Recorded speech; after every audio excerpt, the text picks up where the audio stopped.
সম্মানিত ভাইয়েরা, সুতরাং চেয়ারে যারা বসবে মাথায় রাখতে হবে যা ইচ্ছা তাই করা যাবে। এই দেশ স্বাধীনতা, দ্বিতীয় স্বাধীনতা, বাক স্বাধীনতা ফিরে পাবার পরে সমন্বয়কদের বারবার বলা হয়েছে যারা অপরাধী তাদেরকে আইনের আওতায় আনার জন্য, তাদের দুর্নীতির বিচার করার জন্য। কিন্তু দুর্নীতির বিচার না করার ফল হলো এই সচিবালয়ে আগুন লাগানো হয়েছে এবং মূল্যবান নথিগুলো পুড়িয়ে ফেলা হয়েছে। ঠিক না বেঠিক? এই নথিগুলো পুড়ালো কারা? সচিবালয়ে যারা আছে, যারা এখন বলে আমরাও নির্যাতিত ছিলাম, এদের সব ধরে ধরে কাঠি খোলার দরকার। কারণ এরা ষড়যন্ত্র করে এই বাংলাদেশে আবার চট করে তাদেরকে ঢুকাতে চায়। যারা এই দেশে খুন করেছিল, গুম করেছিল, ইসলামী আন্দোলন যারা করে, ইসলামী আন্দোলনের নেতা কর্মীদেরকে ফাঁসির কাস্টে ঝুলিয়েছিল, তারা এখনো এই তাদের প্রেতাত্মারা বসে আছে সচিবালয়ে আগুন দিয়ে। তারা প্রমাণ করেছে এই বাংলাদেশে ওই দুর্নীতিবাজদের, ওই জালিমদের, ওই জুলুমের কোনো চিহ্ন বাংলাদেশে রাখতে চায় না। সুতরাং এখন যারা সচিবালয়ে আছে আগুন লাগার অপরাধে সবাইকে আইনের আওতায় আনতে হবে, একজনকেও ছাড় দেওয়া যাবে না। কারণ এই দেশটা কারো বাপের ভিটা নয়। আমার আইনুদ্দিন আল আজাদ ভাই সুন্দর করে বলেছিলেন, দেশটা নয় তো কারো বাপের ভিটা, করবে মন চাইলেই যখন যেটা। দেশটা নয় তো কারো বাপের ভিটা, করবে মন চাইলেই যখন যেটা। দেশটা নয় তো কারো বাপের ভিটা, করবে মন চাইলেই যখন যেটা। দেশটা লক্ষ মায়ের ইজ্জতেরই দামে কেনা, মাটিতে মিশে আছে লাখ শহীদের রক্ত কণা। দেশটা লক্ষ মায়ের ইজ্জতেরই দামে কেনা, মাটিতে মিশে আছে লাখ শহীদের রক্ত কণা। সেই রক্তের দামে কেনা মোদের সোনার ভিটা, সেই রক্তের দামে কেনা মোদের সোনার ভিটা। তবে কেন অভ্যাস হলো দাদা বাবুদের চরণ চাটা। দেশটা নয় তো কারো বাপের ভিটা, করবে মন চাইলেই যখন যেটা। দেশটা নয় তো কারো বাপের ভিটা, করবে মন চাইলেই যখন যেটা। যে দেশের মাটি থেকে গন্ধ আসে ওই কালেমার, যে দেশের আকাশ ছুঁয়ে রয় দাঁড়িয়ে কত মিনার। যে দেশের মাটি থেকে গন্ধ আসে ওই কালেমার, যে দেশের আকাশ ছুঁয়ে রয় দাঁড়িয়ে কত মিনার। আজানের সুরে সুরে জীবন যাদের গড়ে ওঠা, আজানের সুরে সুরে জীবন যাদের গড়ে ওঠা, সে দেশের মাটিতে আজ নাস্তিকতার ঘন ঘটা। দেশটা নয় তো কারো বাপের ভিটা, করবে মন চাইলেই যখন যেটা। দেশটা নয় তো কারো বাপের ভিটা, করবে মন চাইলেই যখন যেটা। যারা আজ চিল্লাইতেছে স্বাধীনতা স্বাধীনতা, দেশ নয় তাদের আজি তাদের লাগি মাথা ব্যথা। যারা আগে চিল্লাইতো যে স্বাধীনতা স্বাধীনতা, দেশ নয় তাদের আজি তাদের লাগি মাথা ব্যথা। আসলে মোদের হলো বদনসিবার কপাল ফাটা, আসলে মোদের হলো বদনসিবার কপাল ফাটা। তাই দিই বারে বারে তাদের হাতে ক্ষমতাটা। কথা কয় না, দেই না। সমন্বয়কদের মধ্যেও এই জাতীয় নাস্তিক, মুরতাদ এবং দাদার দেশের গোলাম আছে না নাই? দিরিলিস আর্তগুরুলে একটা চরিত্র আছে, ওর নাম হলো সাদেদ্দিন কোপেক। হ্যাঁ, আমির সাদেদ্দিন কোপেক। এই আমির সাদেদ্দিন কোপেক দিয়ে উপদেষ্টা পরিষদ ভরা। তারা এই দিকে সুন্দর সুন্দর কথা বলে আর তলে তলে ষড়যন্ত্র করে বাংলাদেশ নিয়ে। আমি বলে দিতে চাই, তাহাজ্জুদ পড়া সরকার টেকে নাই, আর তোমরা তো নামাজই পড়ো না। তাহাজ্জুদ পড়ে সরকার ভোট নিয়েছে, তারা টিকতে পারে নাই। সুতরাং তোমরা তো নামাজি পড়ো না। এই বাংলাদেশ নিয়ে খেলা করবা না, তামাশা করবা না। বাংলাদেশের মানুষ রক্ত দিয়েছে, জীবন দিয়েছে, শহীদ হয়েছে। আমার দেশের তরুণ, শিশু, কিশোর, ছাত্র জনতা তাদের স্বপ্নকে ভুলে জালিমের পতন ঘটিয়েছে। সুতরাং এই জুলুম আর বাংলার মানুষ মেনে নেবে না। রক্ত লাগলে আবার দিবে, প্রয়োজন হলে কাপনের কাপড় আবার মাথায় বাঁধবে, আবার আবু সাইদের মতো বুক পেতে দেবে, শান্তর মতো মুগ্ধের মতো মুগ্ধ ছড়াবে। কিন্তু এই বাংলাদেশকে আর জুলুমবাজিদের হাতে তুলে দেবে না। সুতরাং সাবধান, ষড়যন্ত্র করবেন সাদেদ্দিন কোপেকের মতো যদি ষড়যন্ত্র করেন, আর্তগ্রুলের মতো তরবারি আর মাথা ধরে থাকবে না, একেবারে সরাসরি নামাইয়ে দেবে ইনশাআল্লাহ। দেয়া যাবে না? যাবে না, দিতে হবে। কারণ এই রক্তে কেনা দেশ, তিতুমিরের বাংলাদেশ, শাহজালালের বাংলাদেশ, শাহ মাকদুমের বাংলাদেশ, এই মাটিতে তোমরা যা ইচ্ছা তাই করবা, তা হতে দেয়া হবে। নোয়াখালীতে একবার এসে একটা গান গেয়ে জুতো পায়ে দেওয়ারই কায়দা ছিল না। আরে বাবা, সে আগান বাগান দিয়ে সিএনজিতে করে পার করে অনেক আগে। এটা দ্বিতীয় স্বাধীনতার আগের ঘটনা। হ্যাঁ, হোন্ডা করে নিয়ে আসেন, কিন্তু একবার সিএনজিতে করে পার করে দিছিল। যে গানটা গাওয়ার জন্য সেই গানটা একটু মডিফাই করেছি, শোনাবো আপনাদের? শোনাবো? এই গানটা লিখেছিলাম মনে হয় 2014-15-16 দিকে। তার মানে বুঝে নিবেন যে গানটা কি কেমন ছিল, কেন আমার সিএনজিতে করে তাড়াইলো। গণতন্ত্র চিনি না আমি, জানি না গণতন্ত্র, গণতন্ত্র দেখিনি আমি, শুনেছি গণতন্ত্র। গণতন্ত্র শুনেছিলাম, ঠিক কিনা? ঠিক না বে ঠিক? গণতন্ত্র কি আসলে ছিল? চাচা গিয়েছে ভোট দেওয়ার জন্য, যাওয়ার পরে বলতেছে, বাবা আমার নম্বরটা কত একটু দেখে দাও তো বাবা, অনেক কষ্ট করে আসলাম বাবু, ভোটটা দেবো তাই। বলছে, চাচা কষ্ট করে আসলেন, আপনার ভোট তো দিয়া শেষ। কেন বাবু, কি করে শেষ হইল? তা বলছে, আপনি রওনা দিয়েছেন কখন? আমি তো বাবু ফজরের নামাজ পড়েই তারপরে এসেছি।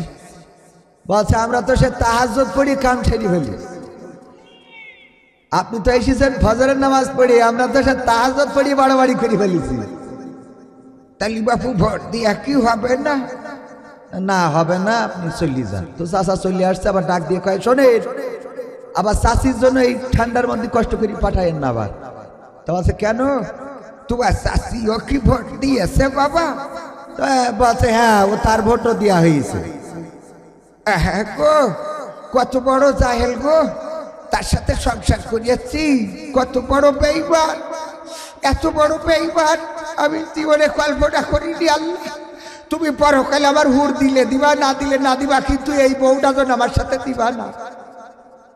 বলছে, চাচা কারণটা কি? চাচির পরে এত খেপা কেন? রাগটা কিসের? অভিমানটা কিসের? আরে বাপুরে, আজকে 12 বছর হলো তোমার চাচি মারা গেছে, তা এসে যখন ভোটটা দিয়ে গেছিস, তাহলে আমার একটু দেখে যাবি না আমি ভালো আছি নাকি খারাপ আছি?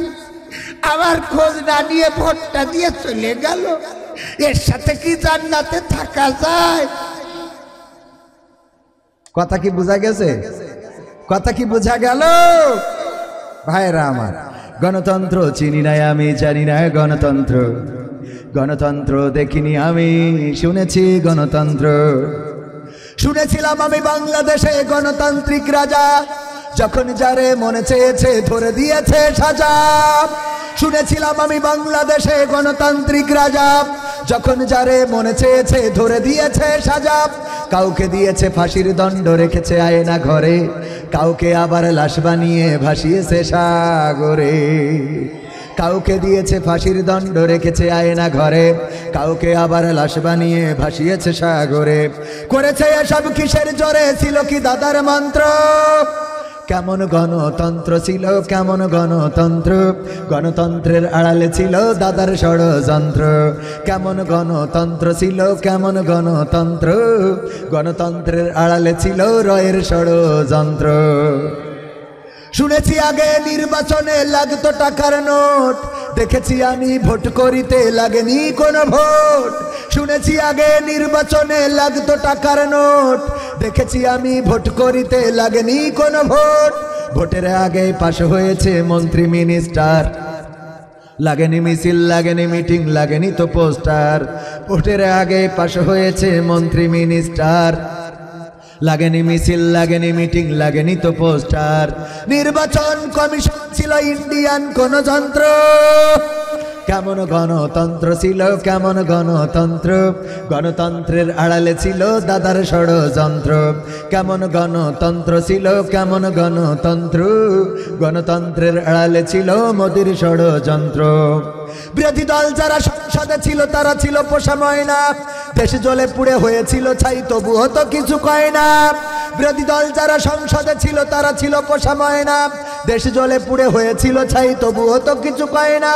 শাসনে ছিল না সততা নিষ্ঠা, বিচারের ছিল না মান, সংসদে বুঝি তাই শোনা যেত মমতাজের গান। ঠিক না বেঠে? শাসনে ছিল না সততা নিষ্ঠা, বিচারের ছিল না মান, সংসদে বুঝি তাই শোনা যেত মমতাজের গান। বিরোধী দল নাই, ওটা তো ছিল ডিজিটাল ষড়যন্ত্র। কেমন গণতন্ত্র ছিল, কেমন গণতন্ত্র, গণতন্ত্রের আড়ালে ছিল দাদার ষড়যন্ত্র। কেমন গণতন্ত্র ছিল, কেমন গণতন্ত্র, গণতন্ত্রের আড়ালে ছিল মোদির ষড়যন্ত্র। বিরোধী দল যারা সংসদে ছিল তারা ছিল পোষা ময়না, নায়েবে রাসূল কোরআনের পাখি বলতো মানুষ যারে, 13টি বছর সেই মানুষের রেখেছিল কারাগারে।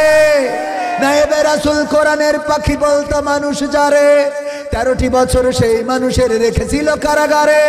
দিনের কথা বলতে গেলেই করতো গ্রেফতার, ইসলামী বই কোরআন হাদিস করতো যে উদ্ধার। কোরআনের কথা বলতে গেলেই করতো গ্রেফতার, ইসলামী বই কোরআন হাদিস করতো যে উদ্ধার। ওসবে নাকি থাকতো লেখা নাশকতার মন্ত্র। কেমন গণতন্ত্র ছিল, কেমন গণতন্ত্র, গণতন্ত্রের আড়ালে ছিল দাদার ষড়যন্ত্র। কেমন গণতন্ত্র ছিল, কেমন গণতন্ত্র, গণতন্ত্রের আড়ালে ছিল রয়ের ষড়যন্ত্র। ঠিক না বে ঠিক?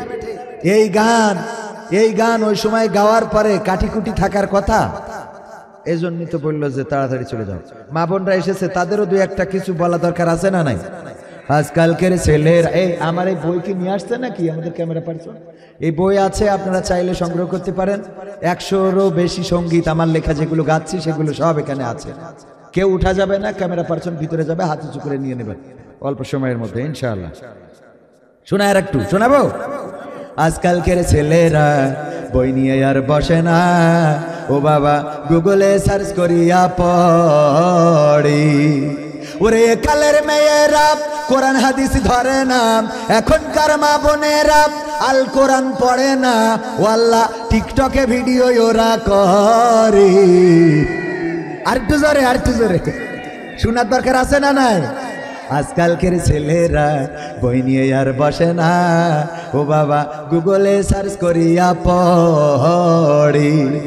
আগের সময় প্রেম করিলে মাওলানা জসিমউদ্দিন বলতো পাইছো কি, এখন বলে শখ করিয়া বাবু তুমি খাইছো কি। ঠিক না বেঠে? বাবু তুমি কি খেয়েছ? না এখনো খাই নাই। বাবু ওর মুখে ফিডার ধর, শয়তান। আছে না নাই? আগের সময় প্রেম করিলে বলতো লোকে